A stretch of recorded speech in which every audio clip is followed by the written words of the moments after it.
not necessarily Sorry, I forgot to do that at the start of the conversation, but we wanted to make sure to be able to share this with folks who couldn't make it. So that's okay.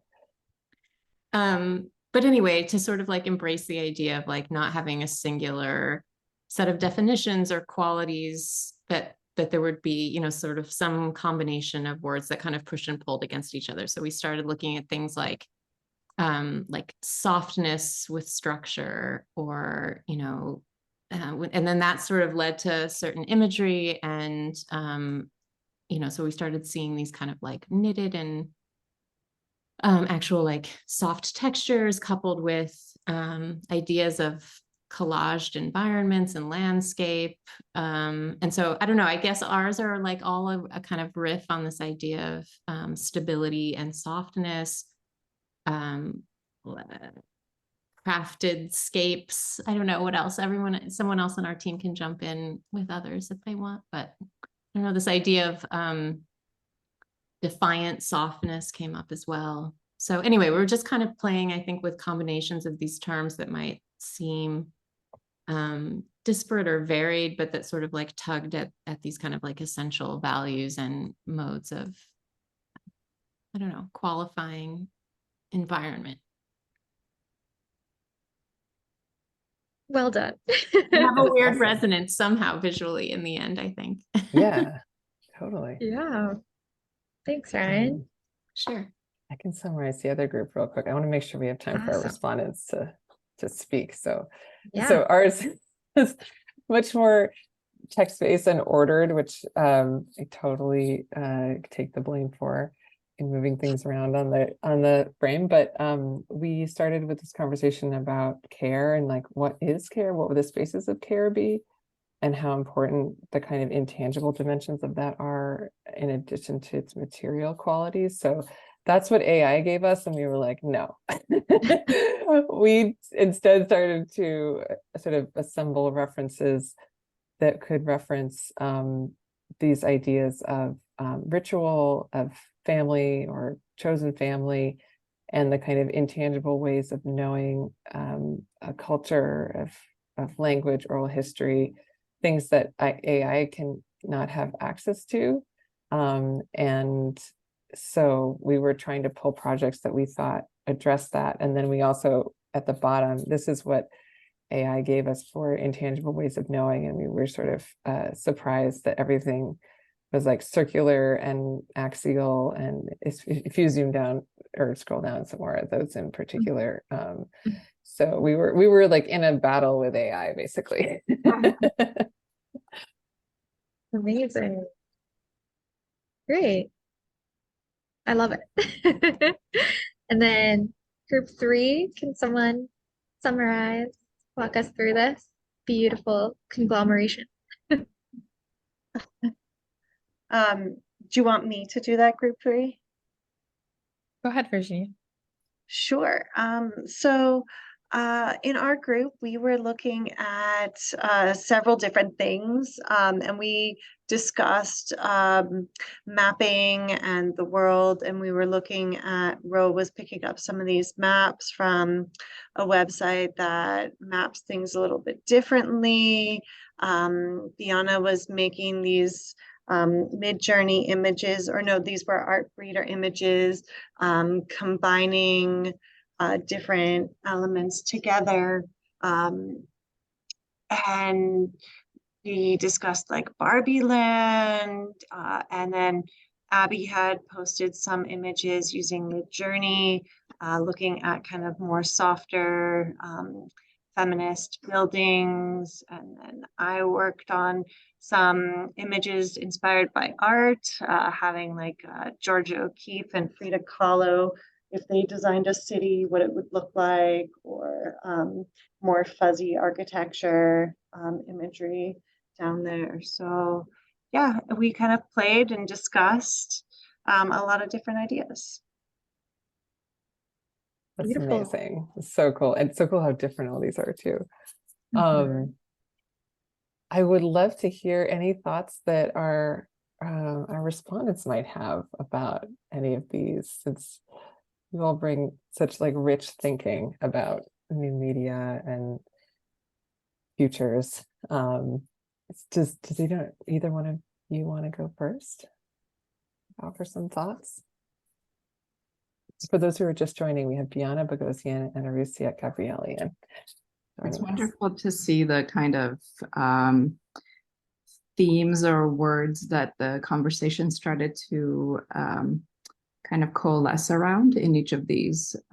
We have kind of softness and more architectural oriented takes on the question of softness and craftedness. There's the kind of intangible rituals, care, oral traditions that we try to focus on, and then mapping and how the world is constructed or could be constructed through different lenses that are kind of offer us a new kind of ground to not a given ground, but a new kind of ground that could be slightly different. So to me, initial thought is just the ways into the topic, and I like that it's multi-scalar. We have, you know, the things at the scale of a map to, which is territorial, to architectural, to really the intangible actions or behaviors or rituals that might take place in spaces. So it's nice to see it's nice to see themes across scales. I guess the one thing to mention, and this was something we talked about in our group in terms of what's omitted from these databases that these tools are potentially pulling imagery from or content from, is to also just think about a kind of critical lens into some of these themes as well. Even the words that were chosen, you know, it's hard for me to kind of think about softness in the context of imagery. I've been seeing, for instance, of some people who are not given the privilege to even know softness on a daily basis, just because of the living conditions and the institutional kind of violence that they have to kind of live in. So it's, sorry, my mind is probably in like bigger global events at the moment, but it's interesting to kind of think about whose feminist future we are considering through these, and who do we leave behind, or who doesn't have the access or the privilege to some of these terminologies of care, of spaces of care, of softness. And so I'll start with just throwing that out there as a point of conversation. And if I may, actually, Arusiak and I, our first interaction was in a world building class as part of a cohort that at USC, and we were as two landscape architect in a class thinking about world building, and one thing that was maybe quite specific in this class in the context of how perhaps world building might be viewed or might be practiced in a classroom setting. Often there's series of tools associated with the practice. Just like here, we agree to use Miro, we agree to generate images, and we have certain limitations in terms of what these tools allow us to do. And maybe in the context of other classrooms that might practice world building, they might use board games, they might use cards, they might use critical making, they might use interviews, they might use also developing a language, fashion, whatever that might be. So world building is an incredibly let's say creative process that might include going from thinking about critical thinking about critical making to design fiction to possibly what might be future realities. But even within this practice, so in the context of the course that we were taking, the aim was to create what was called a Bible. And even the way that these practices are, named a certain way, or there's certain already structures that are assigned to what a world building class might be, what things might be called. So in this case, our class was, it was aiming towards creating a Bible for this city, this fictional city that we were creating. So what is really refreshing here is to come to the board with maybe different backgrounds and perhaps away from what is already for the past 10-20 years be kind of framed as what world building is or what it could be. So for me, this was very refreshing, but also what's really important here, going back to what Arusia discussing, is the constraints and the kind of the privilege of using certain tools and knowing certain tools just to even begin to create these assets. So it was quite refreshing to float and be part of this cloud of thinking that was part of our room. So thank you for the space to do this. Thank you. I mean, these prompts, these questions are so fantastic and so true. The many privileges of this space, this particular meeting, these tools, these conversations, all of it are so bounded in so many ways. And we keep trying to make this even more open and multifaceted and global as possible. I want to be mindful of time because I'm sure that some people have like a hard stop, but I'm also happy to stay and have a conversation as long as we want. We wanted to mention and just like share some info about the project for folks who are just joining the meeting or just joining any of our programming. I'm going to drop a whole bunch of links in the chat so you can find out more about what we're doing. There's a video, there's our GoFundMe page. We are actively trying to raise money for building our web platform, which unfortunately is not cheap.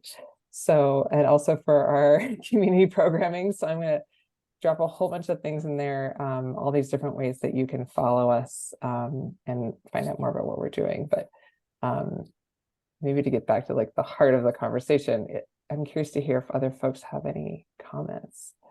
And this is our crowdfunding campaign, which is happening. Yay! Thank you, Avery, for sharing that. Yeah. Any other comments from folks about like the images that were produced or the questions that were raised?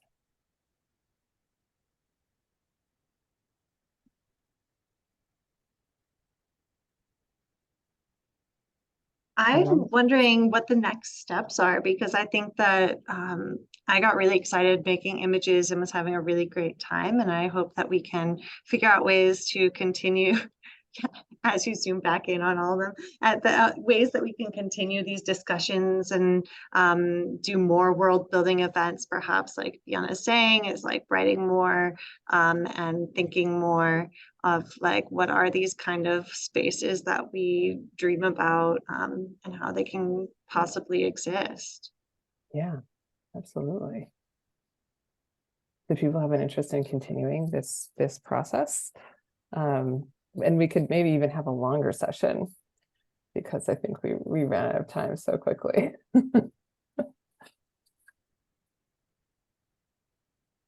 One of the cool things about the process now, because Biaina jogged my memory of this class, is also the opportunities that world building as a process gives us, which is both a horizontal kind of look at a topic, as well as a really almost like a boring, like a core sample. You really dig down vertically into a theme. So it's again, to go back to the multi-scalar possibilities, it's really multi-dimensional in terms of how you start to define a world. So it has a lot of power if you do want to continue. And I think it's something that over time, we had a whole semester to build out this world, and this is just an hour. So I think this is just, a kind of tiny scratch of something that could potentially be quite powerful if you continue with it. Yeah. And are there any sort of tools that you would suggest we add to the toolkit that would be useful? Yeah, I'm a big advocate of this card game called The Thing from the Future from our dear late friend Jeff Watson and Stuart Candy. And this is a card game that I personally use in teaching architecture, although it's created for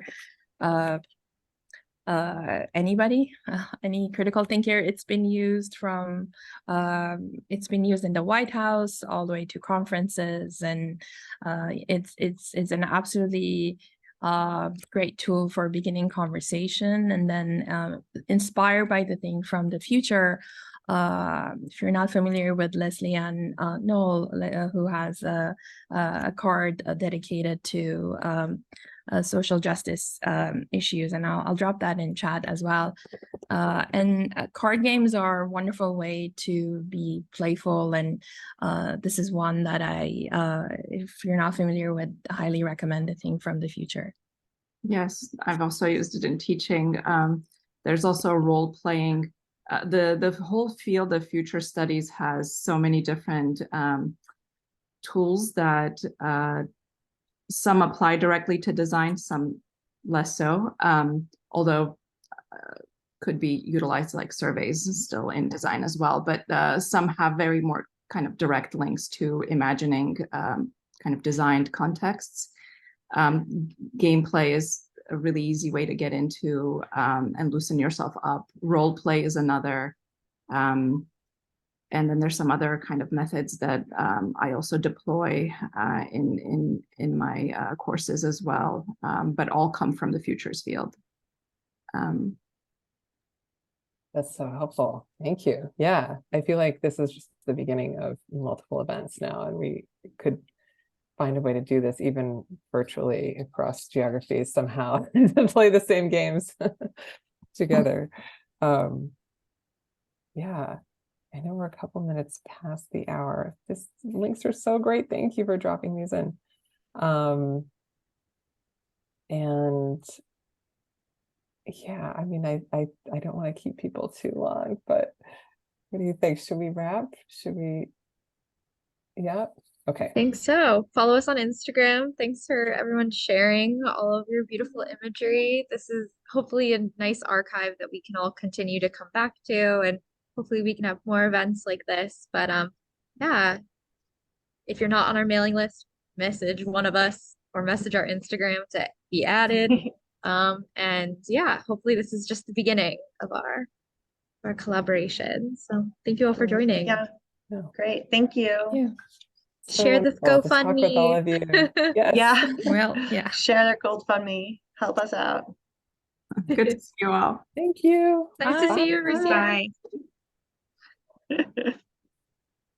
Yay. Yay. Yeah, we did it. That was awesome. It was awesome. All right. I have to go teach a class now. Oh, so. do your thing. Okay. Thank you, Virginia. Thank you for all your help today. I'll see you again soon. Okay. Sounds good. Awesome. When's your flight? Oh, wait, here, like in 15 minutes. Oh, okay. Do your thing. All right. See you.